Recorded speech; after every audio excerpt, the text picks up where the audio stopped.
Come see how I went from this to this. Hi there, it's Thea, your favorite cruise pal, and today we're diving into the ultimate packing challenge, how to pack for a 28-day trip, including 3 cruises, 5 planes, 2 trains, a bus, and visits to 5 countries and 18 cities, all in a carry-on only. Sounds impossible, right? Well, get ready to be amazed as I show you how I pack 70 outfits in one bag, and I'll share all my packing secrets. Wardrobe planning is key to carry-on success, and I went mainly with solid tops and print and solid bottoms. I'm using mainly 2-piece outfits so they can mix and match easily. Each shirt goes well with each bottom. I'm limiting myself to 3 pairs of shoes, 1 comfortable pair of shoes for walking that I can wear on the plane, a walking sandal, and a dressy sandal. I'll link them all in the description box below. Most of my bottoms are from Ripskirt Hawaii, and what's great about them is they are a wrap-around skirt with a Velcro closure. The material doesn't wrinkle and is very lightweight and foldable. I'm bringing 2 skirts in length 1, 2 skirts in length 2,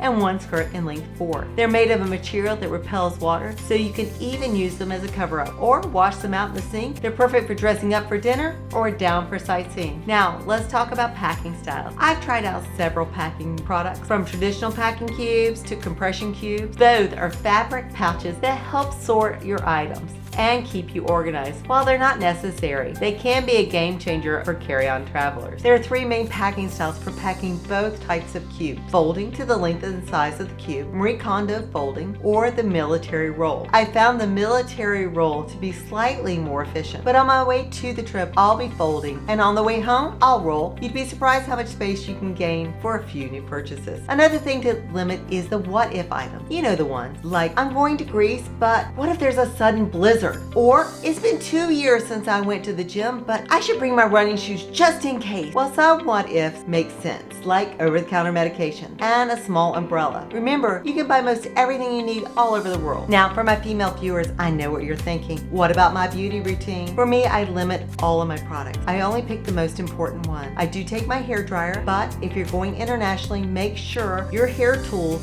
are dual voltage. I have a Dyson Airwrap, and it is not dual voltage. So if I weren't going on cruises with both US and European plugs, I'd leave it at home and take a cheap dual voltage blow dryer brush, even if it means resigning myself to 28 days of bad hair days. But since I'm on a ship for 21 of the 28, I'll take it and use whatever is left in my Airbnb for the other days. As for skincare and makeup, choose solid versions whenever you can, like a solid sunscreen or solid shampoo. If you want a separate video on how I'll fit all of my makeup into a small bag, let me know in the comments. There you have it, 28 days in a carry-on. Do you think you can do it? I hope you enjoyed these packing tips, and if you did, don't forget to hit that like button and subscribe for more travel inspiration and cruise adventures. Thanks for joining me, and happy cruising.